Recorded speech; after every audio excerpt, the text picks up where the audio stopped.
Is room treatment equivalent to moving a loudspeaker?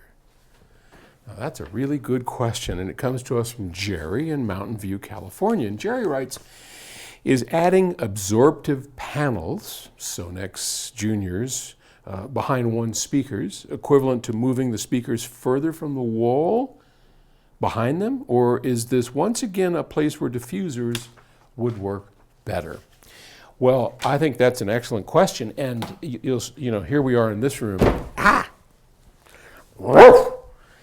It's attacking me.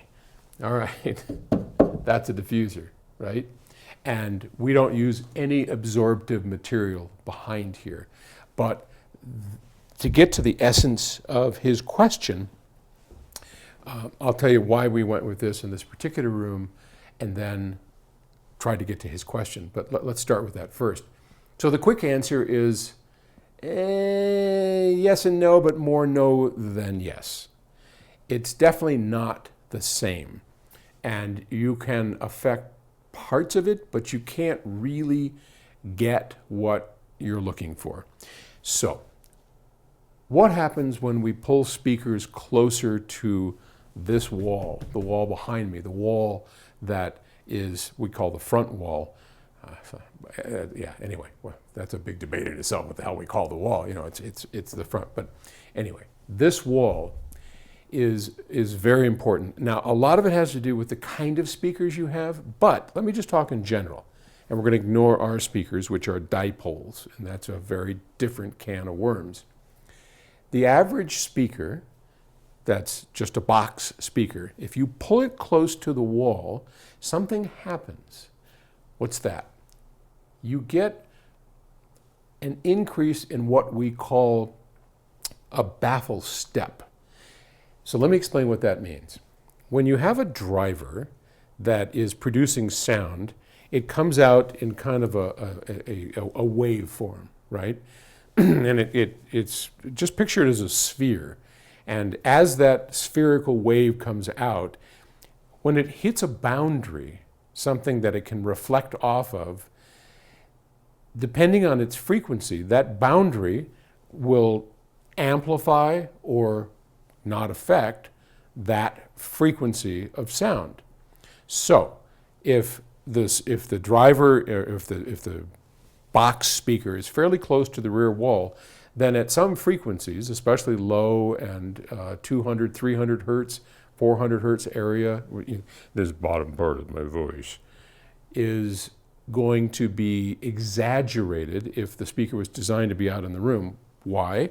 Because as that spherical wave comes out, it's going to hit the rear wall and be reinforced or amplified by it and then sent back here, where if it was more out in the room, it would go around the speaker and not actually hit this and be specific to that. So you will change the tonal character of what you're listening to by pushing the speakers closer and closer to the rear wall, given that they were designed to not be near, and most speakers aren't designed to be near the rear wall.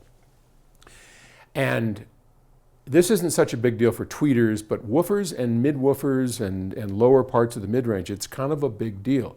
So then one thing you could say is, well, okay, if that's true, then why can't I just damp the sound? Well, you could, but that has a number of other ramifications. And those are that imaging, the way that we have this sound stage, is dependent to some extent on reflectivity of the walls. We want the sound to evenly bounce off the walls and hit our ears, which gives us this sort of, helps with this soundstage thing. So by deadening the wall, if you made a totally dead wall, you would lose that baffle step problem, but you would trade that problem for a whole nother problem, which is called imaging. So you don't really want to do that. Does that sort of make sense? So you want to be able to pull the speakers out. Now, in the case of a dipole, which the IRS-5 is, that has sound coming from the front and the back in equal proportions, though they are out of phase. Now there you have a whole nother deal. You don't want those close to here because of the same problem, and an additional problem, which is that the out-of-phase wave is now going to more easily wrap all the way around and cancel the front. So there are all kinds of problems with dipoles. So on dipoles, we like to have diffusers back here. And in fact, most speakers appreciate diffusers so that what does come back here gets diffused and helps with imaging. But no, I don't believe that that's a good thought, but not a good way to go. The last thing I will say is that when we're building our new speakers, the AN series, one of the things we want to be able to do is have you shove the speakers up against the wall. Well, maybe a couple of feet from the wall, but certainly farther. I mean, good God, this is what, 8 feet from the rear wall? It's a dedicated listening room, so we get a pass. We get to do that.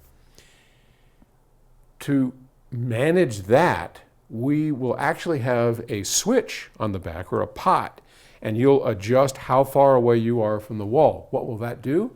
It will change the crossover to compensate for that baffle step.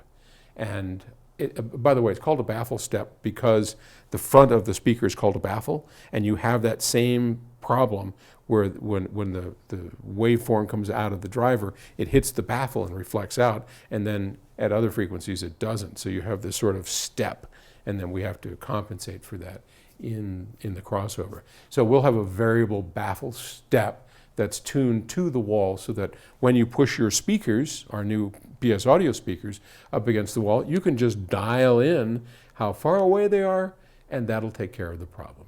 Okay? Great question. Thanks for asking. We will talk to you tomorrow. Bye.